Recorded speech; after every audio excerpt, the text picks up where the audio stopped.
황교안 권한대행 대선 불출마 선언으로 가장 수혜를 입은 정치인은 홍준표 지사로 나타났습니다. 홍준표 지사 급부상에 다른 주자들이 바짝 긴장하고 있습니다. 전문가 두 분 나오셨습니다. 신지호 연세대 개건교수, 민영삼 한양대 공공정책대학원 특임교수 두 분 나오셨습니다. 어서 오세요. 네, 안녕하세요. 안녕하세요. 네, 황풍이 지나간 자리에 홍풍이 불고 있습니다. 주제어 보시죠.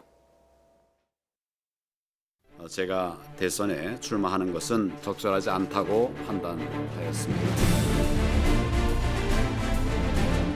우파 스트롱 시대 한국도 해야지. 트럼프하고 맞짱 뜰 수도 있어야 됩니다. 박근혜 대통령을 머릿속에서 지우고 우파는 총 결집해야 된다 이렇게 또 말씀하셨다고 합니다. 대구 서문시장에서 출정식을 한다고 합니다. 그 서문시장은 박통이 정치적 고비가 있을 때마다 찾아갔던 그런 곳입니다. 박근혜를 머릿속에서 지우려면 출정식 장소부터 바꾸고 나서 하시는 게 어떨까요? 한바 의의가 없는 대구 서문시장이 왜 박근혜 시장이고 내가 그 친구하고 무슨 말상대가 되노? 아이고 참나 의의가 없는 소리하고 어이가 없네. 영남 지지율은 지금도 잠잠합니다. 대구 서문시장 출정식 이후에 한번 봅시다. 어떻게 해야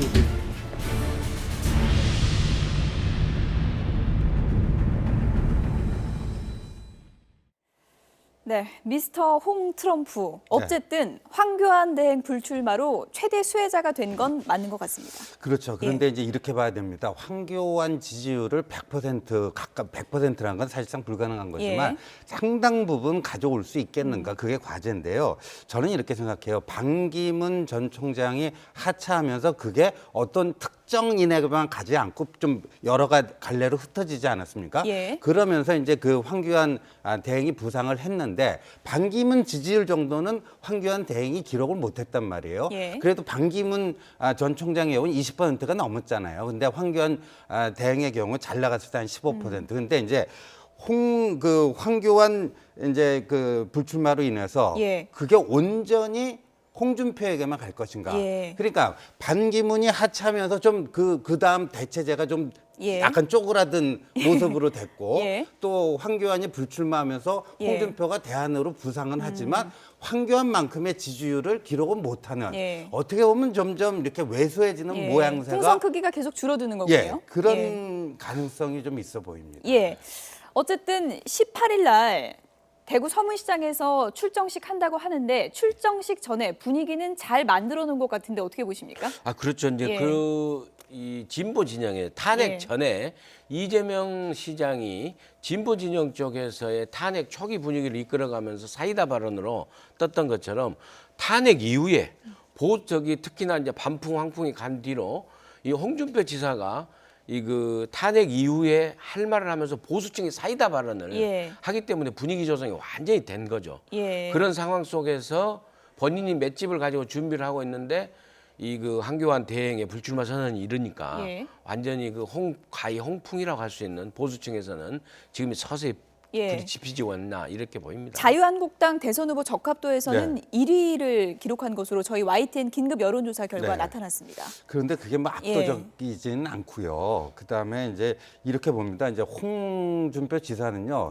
뭐 저 YTN 조사도 그렇지만 그러니까 다른 조사에서도 황교안 불출마 이후에 좀 지지율이 조금 상당히 탄력을 받고 있지 않습니까? 2배까지 오른 조사도 있었죠. 근데 뭐 당장 이제 기자들 가서 물어보니까 난 여론조사에 관심 없다 그렇게 얘기를 하는데 입가에는 미소가 아주 잔잔하게 흐르는 참 묘한. 근데 이게 그 정치인들이 여론조사 관심 없다는 건 완전히 센 거짓말이죠. 왜냐하면 사실 그 권력이 말이에요 여론조사로부터 나온다. 그래서 그 이제 여론조사를 영어로 폴 아닙니까? 그러니까 폴사라고 하는 그 여의도 용어까지 있는데. 폴사요. 그렇죠. 여론조사에 죽고 여론조사에 산다. 그러니까 특히나 이제 대선 때는 이제 이 여론조사 결과가 얼마나 중요합니까? 그러니까 정치인들이 대부분 대범한 척하지만 뭐 여론조사 믿을 수 없다 하지만 속으로는 상당히 신경을 많이 쓰는. 그러니까 우리 앵커들이 시청률 걱정하는 거 훨씬 한 10배 이상으로 그 대선 주자들은 여론조사 그 지지율 숫자에 굉장히 민감합니다.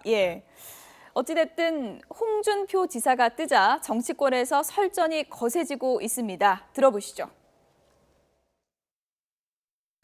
홍준표 지사께서 연 이틀 동안 박근혜 대통령을 머릿속에서 지우고 우파는 총 결집해야 된다 이렇게 또 말씀하셨다고 합니다.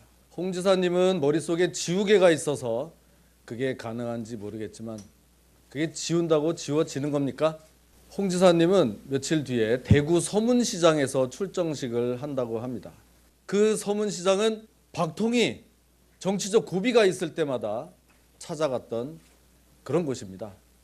거기 가면 우리 박통이 생각나지 않을까요? 홍 지사님, 박근혜를 머릿속에서 지우려면 출정식 장소부터 바꾸고 나서 하시는 게 어떨까요? 내가 가는 내 상대가 아니지.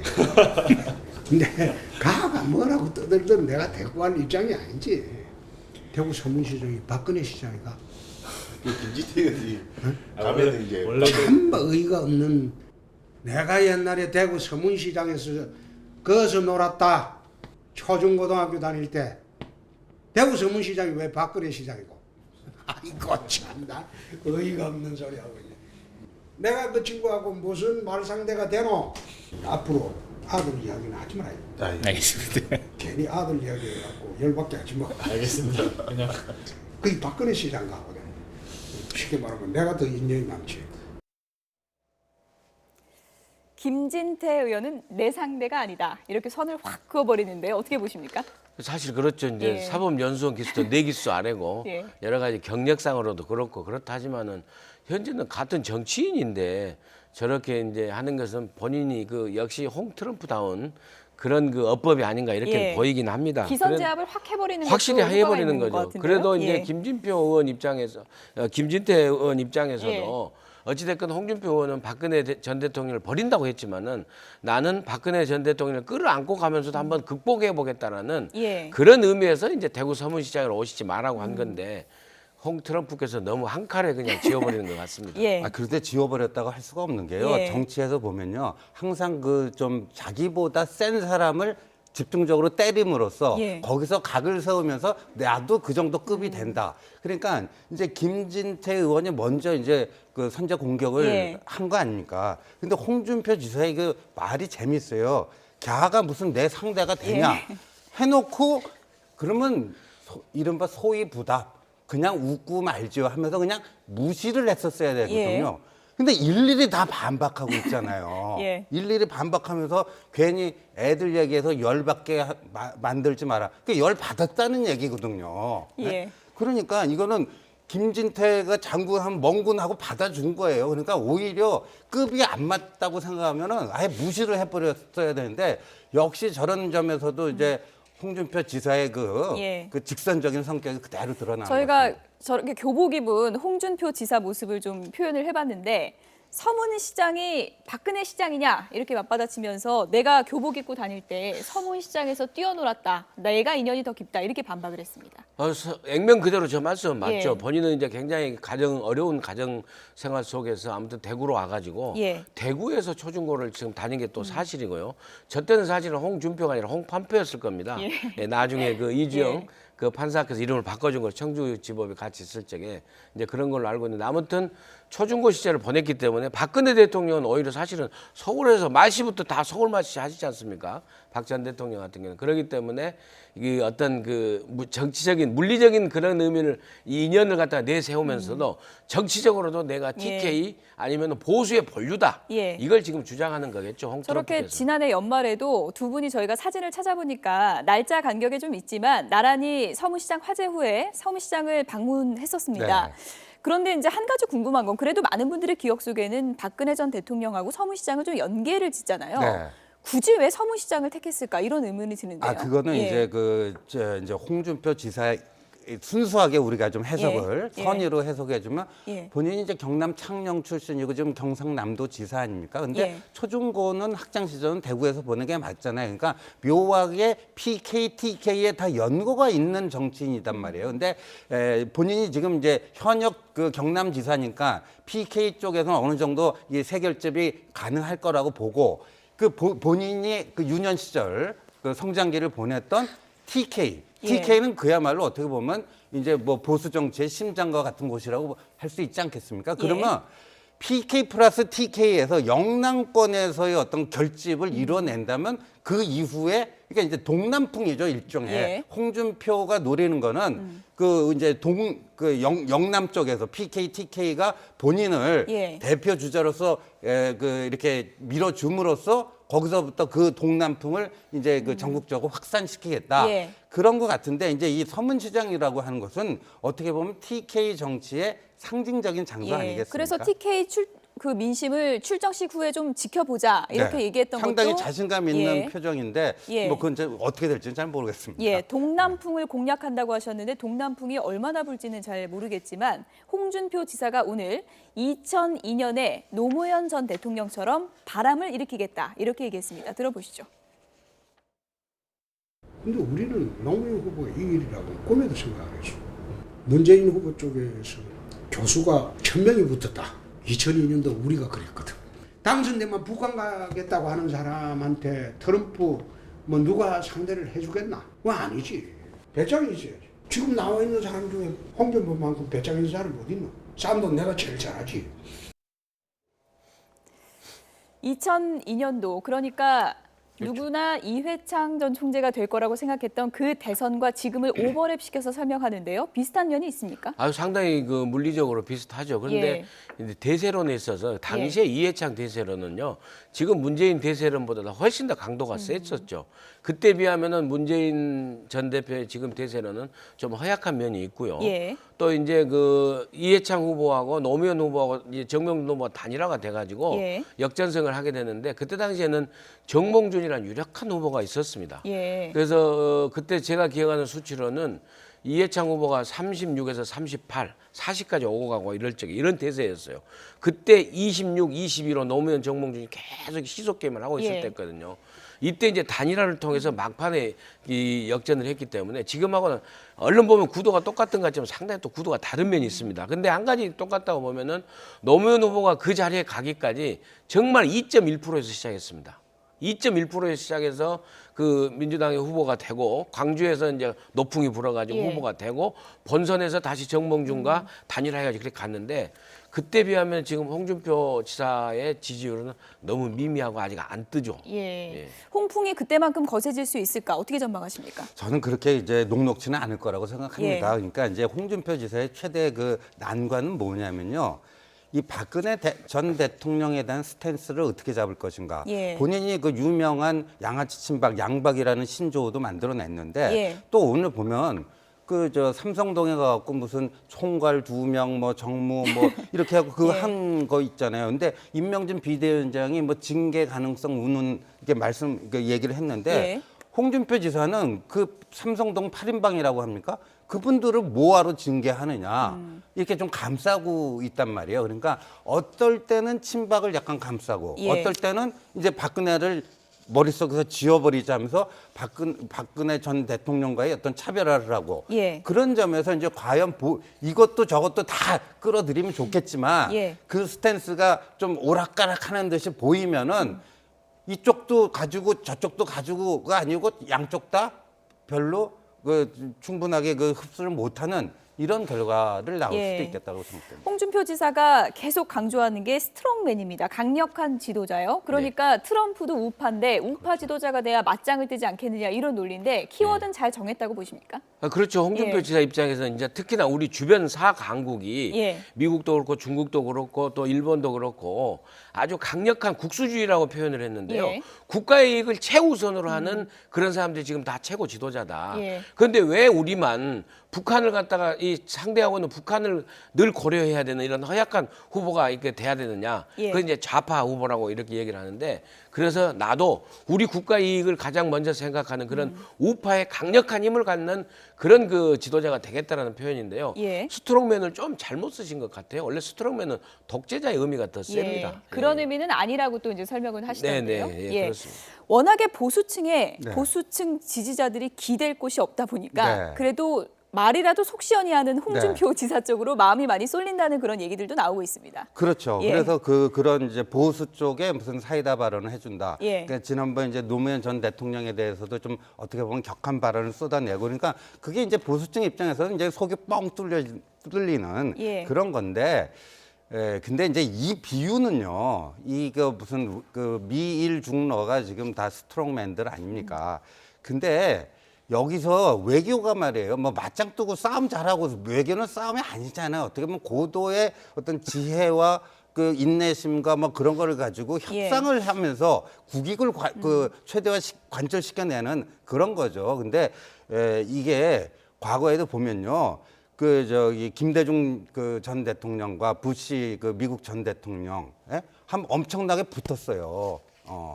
이제 김대중 전 대통령이 햇볕 정책하자고 그랬고 예. 부시 전 대통령 그래도 그 외교 참사가 벌어진 거 아닙니까? 그 앞에서 하는데 디스맨이라고 하는 외교 참사가 벌어지고 하는 건데 예. 홍준표 지사가요.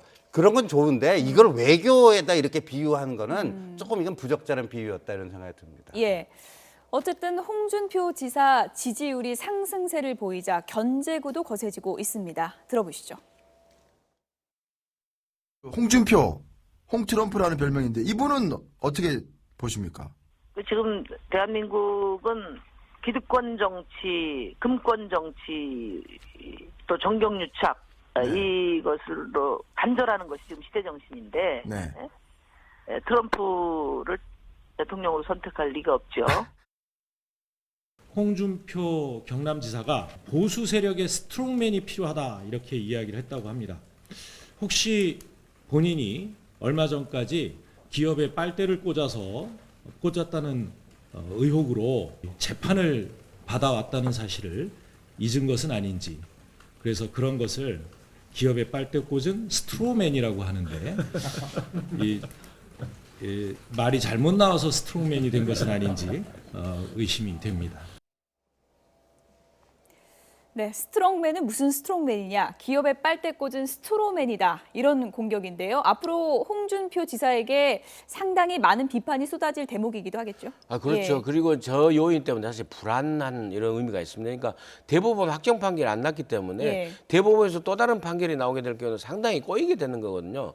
그걸 유권자 입장에서는 상당히 불안하게 할 요인도 있기 때문에 홍 지사께서는 무슨 앞으로 대부분은 법리 그 판단이기 때문에 법리적으로 나는 문제가 없다라고 얘기하지만 예. 유권자들은 그렇게 안 보거든요. 예, 그럼에도 불구하고 현재 보수층에서는 한교안 대행 이후에 가장 뜨고 있는 그런 후보이기 때문에 예. 이제 한 번씩 이렇게 탁탁 쳐주는 그런 그 언급들이 예. 아닌가 이렇게 보입니다. 근데 홍준표 지사는요. 예. 본인이 만약에 대통령에 당선된다면은 본인 재직 기간 중에 법원의 판단은 유보가 될 것이다. 예. 뭐 그런 거니까 이제 당선된 대통령이 됐는데 대법원 판결 나왔고 뭐 이상한 비상 상황이 벌어지고 그럴 일은 없을 거다. 뭐 그런 얘기인데요. 여하튼 이제 저는 이렇게 봐요. 홍준표 지사가요. 굉장히 여기도 흑수저예요. 거의 예. 무수저 출신. 아버지가 예. 현대조선소 지금 현대중공업이죠. 그러니까 수위 비정규직. 예. 그리고 어머니가 무슨 사채 이런 걸 빌려서 했는데 어린 시절에 사채를 제대로 못 갚으니까 어머니가 돈 빌려준 사람한테 머리채 끌려가는 모습을 예. 어린 홍준표가 보고 자라고. 그러니까 아까 이제 심상정 대표가요. 무슨 금권정치 정경유착 그런데 홍준표라는 사람이 유명해진 게 예. 아니까 슬로트 머신, 모래시계 검사. 그렇죠. 그런 걸 때려잡아갖고 이제 이랑 유명해진 거 아니겠습니까? 예. 그러니까 홍준표 지사 나름대로의 매력이 있는데 예. 이제부터는요, 말씀 한마디 한마디를 정말 스트롱맨이 되려면 무게 있게 해야 돼요. 한마디 한마디가 좀 무게감이 탁탁 실려야 되는데 예. 너무 이렇게 감정적으로 즉각적으로 반응하는. 본인도 그 얘기를 했어요. 이제 더 대통령이 되려면 이제까지는 내 혼자의 힘으로 여기까지 왔지만 예. 많은 사람들이 필요하고 자신의 울컥하는 그런 성정도 개선이 필요하다는 걸 인정했거든요. 보다 그런 모습이 이제부터는 좀 필요하지 않을까. 네, 자존심 상하게 나는 개파에 어디 소속되고 이런 거 아니다. 나는 혼자 네. 정치해 왔다고 했는데 그렇죠. 대선 치르려면 혼자는 힘들지 않겠습니까? 근데 이제 예. 무계보로서 이렇게 예. 해왔기 때문에 예. 많은 정파들이 많은 계보들이 힘을 합쳐서 가자라는 그런 구심점 역할이 되겠다 이거죠. 그리고 예. 본인이 어떤 그 지도자가 됐을 경우에는 정파의 계파의 이익에 따라서 이렇게 정치를 하는 것이 아니라 그 계파를 초월하는 그런 정치를 하겠다라는 그런 측면이 있긴 한데 또 방금 앵커께서 지적하신 대로 그럼 혼자 독불 장군이냐? 예. 이 정치라는 게 같이 도모하는 건데 그런 또 한계점을 양면으로 갖고 있는 것도 사실입니다. 예. 어찌됐든 자유한국당 입장에서는 지금 마땅한 대선 주자가 없기 때문에 홍준표 지사가 그래도 좀 반갑게 느껴지지 않을까 그런 생각이 드는데 오늘 사퇴 압박을 받고 있는 임명진 위원장이 나는 정말 억울하다면서 이런 얘기를 했습니다. 들어보시죠. 내가 하고 싶은 얘기하는데 사실은 이거 마음속이 막 억울하기도 하고 어떤 때는 말이야 이거 처음 들었죠. 우리 집 앞에 데모하는 거. 매일 합니다. 지금 석 달째입니다. 허나마나 인적청산 했다든지 이렇게 얘기하는 거는 나는 조금 개인적으로 억울하기도 하고 받아들이기도 상당히 어렵고 그래요. 뭐 정신병입니다. 이게 트라우마가 생겨가지고요. 집안 식구들이 다 또 동네 장사도 안 되지. 나 거기에 가서 우리 동네에서 살 수 있을지도 모르겠어요. 매일 스피커 틀어놓고 1시간씩 하는데 진짜 견디기 힘들어요. 인적 청산의 일종의 후유증이죠. 서청원 의원 징계해놓고 네. 내가 석 달 동안 우리 집 앞에서 데모해서 정신적 피해가 이만저만이 아니다 이렇게 이제 호소를 하고 있는 건데요. 어떻게 들으셨습니까? 그런데 예. 이제 임명진 위원장의 여러 가지 본인이 그렇게 이제 그 고생을 하고 있는데 예. 왜 그걸 몰라주느냐 뭐 이렇게 얘기할 수 있겠지만요. 예. 저는요. 그때 이제 서청원, 최경환 당원권 정지 3년이니까 그 두 사람은 사실상 차기 총선에서 자유한국당의 공천을 받을 수 없게 이렇게 한 거 아닙니까? 네. 그다음에 윤상현 의원이 당원권 1년이었잖아요. 근데 그게 그 징계가 효력이 있으려면요. 예. 언제 저는 그게 별로 의미가 없는 징계였구나 하는 게 느껴졌냐면요. 윤상현 의원이 말이에요. 자유한국당 의원들 뭐 서명 받았고 50몇 명인가 헌재에 탄원서를 내지 않았습니까? 당원권 정지돼 있는 분이 그렇게까지 뭐 그 탄핵은 기각 각하돼야 된다 뭐 해가지고 그런 활동을 하는데 예. 임명진 위원장이 그 어떠한 그 조치도 취하지 못하니까 당원권 정지 되면 뭐예요? 그다음에 예. 결정적인 게 요번에 삼성동 8인방 명단 나온 거 보세요. 여기는 총괄이 서청원, 최경환 아닙니까? 제일 세게 3년 징계 먹은 분들이 그 삼성동 총괄이에요. 예. 그러면 임명진표 인적 청산이라는 게 과연 이게 의미가 있는 건지 실효성이 있는 건지 당연히 그런 의구심을 안 가질 수가 없는 건데 예. 본인이 좀 집 앞에서 고생했다. 그러니까 서청원 의원은요. 그 팔선 의원 온갖 산전수전 뭐 다 겪은 분이고 네. 그 열광적인 지지자도 있으니까 그 정도 하는 건 어찌 보면 당연히 예상됐던 건데 그거 가지고 너무 본인이 한 거를 과대평가하면 또 안 되죠. 예, 하여튼 이 임명진 비대위원장이 인적 청산을 제대로 했다라고 얘기를 국민들한테 해야 될 거 아니겠습니까? 국민들로부터 인증샷을 받아야 되잖아요. 그러려면은요, 제가 생각할 적에는 그 끝판은 박근혜 전 대통령의 청산이고 박근혜 전 대통령의 색깔을 지우는 것이다. 그게 하나도 안 된 거죠. 예, 그 다음에 어떤 뭐 제도 혁신이고 정당 개혁이고 그렇게 가는 것이다. 그래서 인적 혁신에 있어서 박근혜 전 대통령의 색깔 지우가 되는데 그게 전혀 안 돼 있는데 예, 저는 억울하다고 하시기에는 좀 납득이 안 간다. 이렇게 좀 야박하게 평가합니다. 네. 다른 얘기로 좀 넘어가 보겠습니다. 요즘 여의도에서 예언 적중률을 높이고 있는 분이 있습니다. 주제어 보시죠.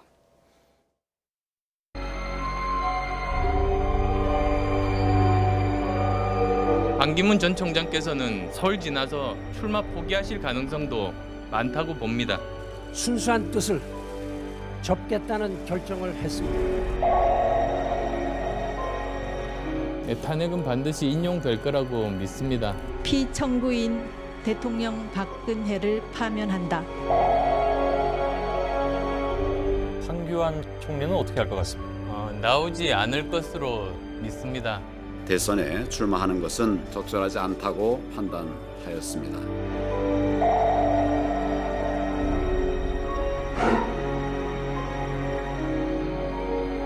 이번 대선은 저 안철수와 문재인의 양강구도 대결이 될 겁니다. 거기서 승리할 자신이 있습니다.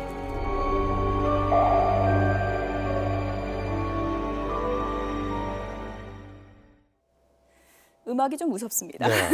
어쨌든 3개나 맞췄어요. 네, 3개나 예. 맞췄는데 또 3개 맞춘 사람이 안철수 전 대표 혼자만 있는 게 아니라 굉장히 예. 많습니다. 그런데 이제 대선 후보 중에서는 그래도 저 안철수 후보가 그래도 예. 예언력이 좀 있지 않겠나 이렇게 보이는데요. 저는 주목하는 게 이제 민주당 경선 결과가 안철수에게 굉장히 그 마지막 그죠? 마지막 그 문재인 대 안철수의 예. 양강 구도로 가고 예. 거기서 승리할 것이다는 적에 막기 위해서는요. 그 민주당 경선에서 안희정 지사가 후보가 되면 안 되는 거예요. 그죠? 예. 안희정 지사가 후보가 되는 순간 안철수의 예언은 완전히 예. 빗나가는 거 아닙니까? 마지막 예언이 빗나가는 거죠. 그리고 우리가 이제 정치공학적으로 보더라도요. 문재인 후보가 민주당 후보가 되어야지만 예. 안희정에게 갔던 상당 부분을 안철수가 흡수할 수가 있지 않겠습니까? 예. 그래야지만 또 문안 양자 대결이 되는 거고. 예. 그러니까 같은 집안인 안희정 지금 이제 여론조사에 보면 안희정 지사가 안철수 전 대표보다 많이 나오지 않습니까? 네. 그래서 문재인 대표로 후보가 확정되고 안희정 지지율을 흡수하게 된다면은 그럴 가능성이 있는데 문제는 아까 우리가 홍준표 지사 얘기하지 않았습니까? 예. 홍준표 지사는 지금 다자구도를 생각하고 있어요. 그러면 홍준표 지사가 과연 어디까지 치고 올라갈지 모르겠지만 예. 그런 그 양강 구도가 쉽게 안 만들어질 수도 있다. 삼자 구도 뭐 이렇게 되면은 안철수 전 대표고 희망대로 예. 그렇게 되기는 좀 힘든 요인도 있다 이렇게 보여집니다. 문안 양자 대결 가능성 어느 정도라고 보십니까? 저는 문안 양자 대결보다는 문안 홍 삼자 대결이 하여튼 됩니다. 보수 쪽에서도 누가 저는 나올 가능성이 예. 높다.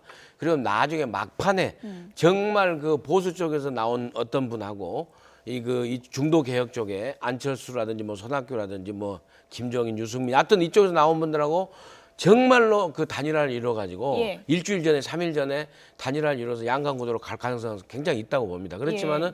그게 정말 안철수하고 문재인이 될지 저는 누가 될지는 그건 좀 두고 봐야 되지 않겠나 예. 하는데 개인적으로 말씀드리면 저 정도로 안철수 의원께서 이제는 정치적 내공을 키워가고 있다.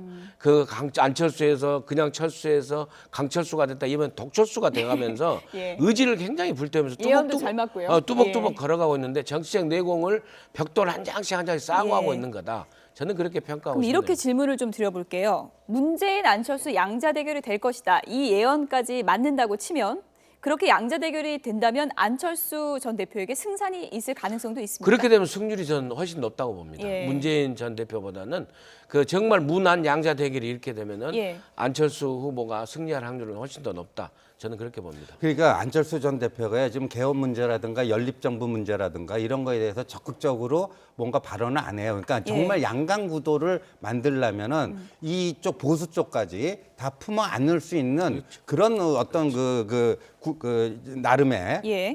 그 설계도를 갖고 있어야 되거든요. 예. 그런데 지금은 이제 자강에 우선 하다 보니까 그런 얘기를 좀 안 하고 있는데 예. 저는 그거를 품어 안들 수 있는 마지막 그때 되면은 안철수 전 대표도 내놓을 수밖에 없지 않겠는가 이렇게 보여지고요. 예. 그거는 이제 공동 집권을 하는 뭐 그런 거겠죠. 그런데 이제 우리가 문재인 공포증, 문재인 포비아라는 게 또 있지 않습니까? 예. 그러다 보면 그렇게 해서 1대1 구도로 가게 되면은 상당히 문재인 포비아 같은 것도 작용하고 그러면 예. 정말 예측 불허의 승부로 갈 가능성도 있다 이렇게 예. 보여집니다. 일단 지금 그래픽으로 보시는 것처럼 국민의당 대선 후보 적합도에 대해서 YTN이 여론조사를 실시한 결과 안철수 전 대표와 손학규 전 대표의 차이가 상당히 많이 났습니다. 거의 5배예요. 예. 그래서 아무튼 그 일반 사람들이라든지 예. 또 국민의 당원 또 국민의당을 지지하는 사람들 대다수는 예. 아직까지는 그래도 안철수로 가야 되지 않냐는 여론이 있는 것 같습니다. 그런데 예. 정말 또 이제 어떤 경선하는 방법이 어떻게 달라질지에 따라서 상당히 또 달라질긴 한데 현재는 아무튼 안철수 의원이 예. 국민의당 대선 후보로 적합하다는데 아주 차이나게 선두를 달리고 있는 것만큼은 사실이죠. 네, 손학규 전 대표 얘기를 여기서 안 할 수가 없는데 손학규 전 대표 관련해서는 이른바 타이밍이 너무 네. 기막힌다 예. 이런 얘기가 많이 나오고 있습니다. 저희가 좀 모아봤는데요. 설명을 좀 드리겠습니다. 눈물의 한나라당 탈당 선언을 한 날 언론의 주목을 받아야 되는데 한미 FTA가 체결됐습니다. 그리고 정계복귀 선언 아주 고심 끝에 한 거죠. 그런데 북한 미사일 도발, 그 이후에 최순실 게이트 불거지면서 뉴스에서 사라졌어요. 그리고 국민의당 입당 상당히 큰 뉴스인데 이날 하필이면 이재용 삼성전자 부회장이 구속됐습니다. 검색어는 거의 다 이재용이 이제 상위를 차지했고요. 그리고 어제입니다. 경제민주화 공약 상당히 공들여서 발표했는데 황교안 대행 불출마 선언에 바로 막혀버렸습니다. 그래서 이제 예. 저희 운이 안 따라준다 그랬는데요. 이제 뭐 저것뿐만 아니라 그때 무슨 2007년도인가 경기도지사 그만두고 그날부터 뭐 100일 민심 대장정 100일 동안이나 하지 않습니까? 어디 뭐 탄광에도 들어가고 시꺼먼 얼굴로 뭐 그렇게 상당히 관심을 모았는데 다 그 마지막 서울역에 올라오는 날 그날 언론의 주목을 받았어야 되는데 그 김정일이 핵실험 해버린 거 아닙니까? 그러니까 저분은 뭐가 될래도 자꾸만 안 된다, 자꾸만 이런 그 징크스 같은 게 생겨버렸어요. 그런데 이제 손학규 전 대표의 경우에는 사실상 이게 이번이 여러 뭐 2007년 그때 또 2012년 세 번째 도전인데 이 뭐라 그럴까 이제 신선도라든가요. 뭐 그런 점에서 조금 이제 아무래도 좀 한계를 좀 보이고 있는 게 아닌가 이렇게 보여집니다. 근데 정치는 타이밍이기 때문에 늘 그런 게 있는 게 사실인 것 같아요. 근데 그렇죠? 기자들이 손학규 전 대표가 몸 발표한다 그러면 굉장히 긴장한대요. 그날 뭐가 항상 터지니까. 그렇게 되고 이제 또 우리가 그 우스갯소리로 정말 지장, 덕장, 용장, 장수를 구분하는데 그 지덕장 용맹을 다 하는 게 바로 복장, 복이 있는 장수라는 거 아니겠습니까? 그런 의미에서 상당히 좀 운이 없는 듯한 그런긴 한데 현재까지 정치적인 경륜으로 보나 연륜으로 보나 흔히 말하는 그 트리플 크라운 도지사도 하고 국회의원도 하고 장관도 하는 이런 경력이 다 있으면서 대중성이 확보가 안 되고 왜 확보가 안 되나요? 자꾸 이게 타이밍을 놓치고 이렇게 하다 보니까는 이상하게 대중성이 확보가 안 돼가지고 정말 그 분당에서 당선됐을 때가 그때 아마 피크했을 정도로 그때는 뭐 지지율이 한 15%까지 갔었거든요. 그러면서 야 민주당의 당 대표를 2번이나 하고 근데 지금 그 뒤로 다시 이렇게 자꾸 안 뜨게 되는 데서 본인도 안타깝지만 지지하시는 분들도 굉장히 안타까워하는 것 같습니다. 지금 복귀를 해보면 강진에서 좀 더 일찍 내려오셨어야 되는 게 아닌가 그런 생각도 드는데 어떻게 보십니까? 그렇죠. 그때도 이제 그러니까 총선 때만 내려오셨어도 총선 때만 내려와서 국민의당을 지지하든 민주당을 지지하든 어느 한쪽만 선택했더라도 상당히 나았을 텐데 하는 아쉬움을 갖게 되는 저는요 거죠. 근본적으로 2007년에 한나라당 탈당한 게 그게 왜냐하면 거기서 그 저기 뭐예요 국회의원 3선 했죠, 장관 했죠, 도지사 했죠. 그런데 이제 이명박 박근혜 그 양강에게 밀려서 뭔가 그러니까 탈당을 했는데 그때 탈당한 게 두고두고 이제 저렇게 작용하는 게 아닌가 보여집니다. 어쨌든 안철수 전 대표의 마지막 예언이 맞으려면 민주당 경선 결과가 상당히 중요하게 작용을 할 텐데요. 박영선 의원이 이런 얘기를 했습니다. 들어보시죠. 황교안 대행이 불출마를 했기 때문에 가장 그 강한 후보가 안철수 후보지 않습니까? 그 다음이. 그런데 이 안철수 후보와의 1대1 구도에서 안희정 후보는 과반을 넘습니다. 이 설득의 리더십이라는 면에서 문재인 후보는 부족하고 안희정 후보는 검증돼 있습니다. 이 리더십의 문제는 또 폐쇄성, 패권주의와도 연결이 됩니다.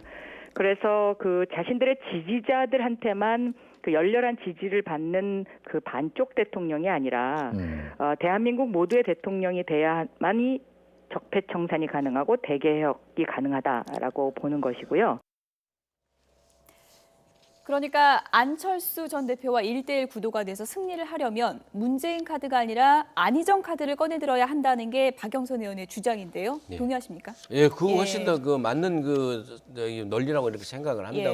현실적으로도 그렇고 많은 지표들이 양강 구도에 있어서 오히려 안희정 안철수가 이렇게 붙어도 또 색깔이 비슷하고 보수 중도층을 놓고 같이 경쟁할 수 있을 때에 대선 후보 적합도가 거의 접전이더라고요. 저희 여론조사 이번에 보니까. 그렇습니다. 이제 그 정도로 이제 그 안희정 그 지사가 문재인 후보를 많이 따라잡은 겁니다. 그러면 이재명 지사가 상당히 처지면서 그렇기 때문에 아마 지금 얘기하는 것은 그 1차에서 문재인 후보가 이제 50%를 못 넘을 경우에 2차 예. 결선 투표로 간다는 거죠. 예. 그래서 저기는 대이변이 일어날 수도 있다라고 지금 다들 안희정 지사 측에서는 기대를 하고 있는 것 같습니다. 그런데 지금 YTN 그 지금 저 조사 수치 있지 않습니까? 예. 그거 어떻게 보면 오차 범위까지 이제 접근한 거 아니에요. 근데 네. 문제는 저 이제 조사는 어느 당 지지자건 다 할 것 없이 그렇죠. 그냥 한 거 아닙니까? 근데 민주당 그 경선에 참여하려면요 선거인단으로 등록을 해야 되는데 저 이제 응답한 사람들 중에서 과연 몇 % 정도가 안희정을 위해서 그 선거인단에 등록하는 그런 적극적인 투자를 할 것인지 예. 그게 이제 가장 물음표인데요. 예. 아무래도 지금 보면은 문재인 전 대표 쪽이 그래도 이 동원력을 좀 갖고 있기 때문에 그런 점에서는 그리고 안희정 지사를 위해서 그 투표를 하겠다는 분들은요 사실상 그 원래 민주당 지지자가 아닌 분들이 있는데 그런 분들은 아무래도 내가 민주당 뭐 경선에 뭐 그 선거인단에 예. 대해서 뭐 하는 게 좀 굉장히 좀 어색하게 느껴지거든요. 예. 그러니까 그런 거를 어떻게 잘 극복해내는가가 굉장히 예. 큰 숙제일 것 같습니다. 근데 지금 아까 그 오늘 저녁에 광주 현지에서 분석을 드리니까 28일 날 지금 광주 경선이 처음 있었지 않습니까? 근데 사실 한 3주 전에 예. 선의 발언을 하기 직전에는 정말 안희정의 안풍이 엄청나게 불고 있었답니다. 근데 네. 그 선의 발언을 해가지고 상당히 꺾여가지고 예. 이 28일 날 광주 경선을 좀 지켜봐야 된다 이런 얘기를 하더라고요. 지금 나오고 있는데 박영선 의원 발언도 굉장히 거칠어지고 있습니다. 어대문이란 말을 있죠. 어차피 대통령은 문재인, 이건 끝났고 앞으로는 그대안이다. 그러니까 그래도 대통령은 안희정이다. 그래서 그대안을 밀고 있는데 제가 밑에 줄은 읽지 않겠습니다. 저렇게 거친 발언을 쏟아내면서 또 상대의 진영에 반발을 사기도 했습니다. 그러니까 예. 이제 아주 난타전을 이제 그 예고하는 것 같아요. 그런데 예. 이제 보면은 박영선 의원이 거기에 뭐 이제 그 멘토단의 뭐 그 그 좌장 역할을 지금 하고 있는 거 아닙니까? 네. 근데 저는 박영선 의원이 굉장히 희생적인 그 지금 언행을 펼치고 있다. 왜냐하면 예. 저거를 안희정 지사가 직접 저런 그 뭐라 할까 그 극단적인 말을 입에 담으면은 예. 그 후보로서의 품격, 품위 이런 게 떨어지거든요. 그러니까 좀 악역은 예. 누군가가 대신해 줘야 돼요. 예. 그러니까 홍준표 지사한테 제일 아쉬운 게 좀 예. 악역은 좀 이제 딴 사람한테 맡기고 본인은 뭐 해야 되는 것처럼. 아직은 근데 뭐 캠프도 갖춰지지 그렇죠. 않았기 때문에. 근데 이제 예. 안희정 지사에게는 악역을 해줄 사람이 좀 박영선 의원도 있고 예. 저기에 대해서 이제 친문 쪽에서 어떻게 반응할지는 모르겠는데요. 근데 거기에 대해서 뭐라고 반응을 하면요. 예. 그게 이제 그 박영선 의원은 그 싸움을 유도한 거 아닙니까? 근데 그렇죠. 뭐 친문 쪽에서 어떻게 나올지 궁금하네요. 예, 네. 문재인 전 대표에게 계속 따라오는 요구가 조금 전에 저희가 보여드렸지만 끝장 토론 좀 하자 이렇게 다른 후보들이 계속 요구하고 있는데 문 전 대표 측에서는 룰을 중간에 바꾸는 게 말이 되냐면서 응하지 않을 분위기거든요. 예. 예. 근데 이런저런 이제 그 일종의 그 이재명 안희정 지사 측에서는 핑계다라고 이렇게 생각을 하는 거거든요. 예. 그래서 그 아주 집중적인 토론을 피하기 위한 그런 예. 변명 아니냐 이렇게 얘기를 하는 것 같습니다. 그러면서 자꾸 얘기를 하는 게 이제 그 태도를 가지고 얘기를 하는데 예. 제가 생각할 적에는 그 친노를 구분할 적에는 그 옛날 손학규 대표가 노무현 대통령 싸웠던 무능한 진보, 무능 진보를 이렇게 싸우는 게 훨씬 더 좋지 않을까 저는 그렇게 생각합니다. 예. 이런 지지율 추이를 보면 요즘 바른정당이 정말 위기인 것만은 분명한 것 같습니다. 김성태 의원 어떤 얘기했는지 들어보시죠. 자신의 정치적 어떤 그런 뜻이나 뭐 의지 이런 게 안 보여요 별로. 흔히 말하는 삼지대 협상도 고문으로서 거기 가서 참여하고 누굴 만나고 이런 모습보다는 바른정당의 실질적으로 당력을 가지고 흔히 말하는 당권을 가지고 책임 있게 나서는 거하고는 하늘 땅 차이거든요. 그리고 이제 뭐 자유한국당이든 여기 탄핵 찬성한 의원들을 다시 영입해오는 그런 여러 가지 노력이라든지 이런 사실상 김무성이라는 사람 한 사람 나서면은 기자들이 따라붙는 숫자가 달라져요. 김무성 전 대표 믿고 따라 나왔는데 요즘 보니까 의지도 없고 야망도 없고 이러면 안 된다라는 위기의식 같은데요. 그런데 예. 이런 걸 거예요. 아마 김무성 전 대표는 이제 반기문 전 총장 이게 생각을 많이 했는데 예. 그날 이제 반기문 총장이 뜻을 적겠다 하는 날 굉장히 그 폭음을 했다는 거 예. 아닙니까? 그러니까 그 이제 상실감이 컸던 것 같고, 근데 지금 바른정당의 존재감이 점점 약해지니까. 예. 그래도 김무성 전 대표가 당권을 쥐고 지금 저 국민의당은 박지원 대표 아니에요. 그러면 박지원, 김무성은 보면요. DJYS, 동교동, 상도동, 영남, 호남 뭐 이렇게 돼갖고 근데 둘이가 호영호재하면서 과거에도 보면 18대 국회에 있어서도 그 저기 카운터 파티였어요. 원내대표로서. 그리고 뭔가 개헌파고 뭐 하니까 뭔가 그 작품이 만들어질 수 있지 않겠는가. 이게 정치는요, 뭔가 될 것 같은 냄새를 자꾸만 풍겨야지 이게 뭔가 더 관심도 집중되고 기자들도 많이 따라붙고 뭐 이렇게 또 그 여론도 저 지지도도 받고 그런 거 아니겠습니까? 그런 점에서는 참 그 지금 김성태 그 사무총장의 얘기가 뭐 일리는 있는 얘기라고 봐야 되겠죠. 그런데 사실 유승민 의원하고 남경필 지사 1대1 경선 아닙니까 지금? 그렇습니다. 관심 끌기가 쉽지 않을 것 같은데요. 그렇죠. 그래서 흥행을 위해서는 차라리 김무성 대표가 전 대표가 재등판을 하든지 아니면은 그 비상대책이라든지 어떤 당권을 갖는 그런 그 힘을 가지고 그 이제 반문 개헌연대의 그 어떤 활동을 하든지 그렇게 얘기를 하자라는 게 이제 김성태 의원을 비롯한 김무성 개모의고고 그게 무슨 얘기냐. 앞으로 어떻게 됐든 후보를 뽑아가지고 그 후보 중심으로 선대위를 꾸리면 되는 것이다 라고 해가지고 사실은 김무성계 유승민계가 비공개 의원 쪽에서 상당히 다툰 걸로 돼 있지 않습니까? 그런 측면이 바른정당의 앞길을 마고 있는 건데 이럴 때일수록 정말 앞뒤 보지 말고 김무성 전 대표가 진짜 책임이 있다고 그러면은 저는 뛰쳐나와도 충분히 명분이 있다 저는 그렇게 생각을 합니다. 두 분이 어제 뭐 어깨 동무도 하고 그랬는데 정말 화해한 게 맞나요? 화학적으로 합의해야지 겉으로 이렇게 보이는 걸로는 저는 안 된다고 생각을 하고요. 지금 이 생각에서 유승민 의원의 뭐 평판이 여러 가지 엇갈리지만 아무튼 유승민 의원이 자꾸 소통을 안 한다라는 그런 평가가 또 있지 않습니까? 그런 부분을 김무성 전 대표가 극복해 줘야죠. 끝으로 이 부분을 좀 여쭤볼게요. 지금 문재인 대 반문재인으로 선거구도가 급격하게 돌아가고 있고 반문재인이 개헌을 고리로 뭉치고 있다는 얘기가 계속 나오고 있지 않습니까? 이게 좀 어느 정도 추진력이 생기겠습니까? 김종인 전 대표가 역할을 좀 하고 있다는 얘기도 들리던데요. 근데 지난주에도 제가 말씀드렸듯이요. 개헌하고 반문재인하고 자꾸만 연결시키면요. 개헌의 그 대의 명분, 순수성도 훼손이 되고 오히려 동력 자체가 더 약화될 수가 있다. 개헌은 말이에요. 문재인 집권 여부와 상관없이 정말 대한민국의 미래를 위해서 또다시 이제 실패한 대통령이 안 나오게 하기 위해서 하는 조치지 문재인 집권을 막기 위한 무슨 도구로 하면요.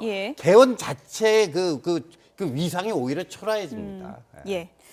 여기까지 듣겠습니다. 신지호 연세대 개건 교수, 민영삼 한양대 공공정책대학원 특임 교수 두 분이었습니다. 고맙습니다.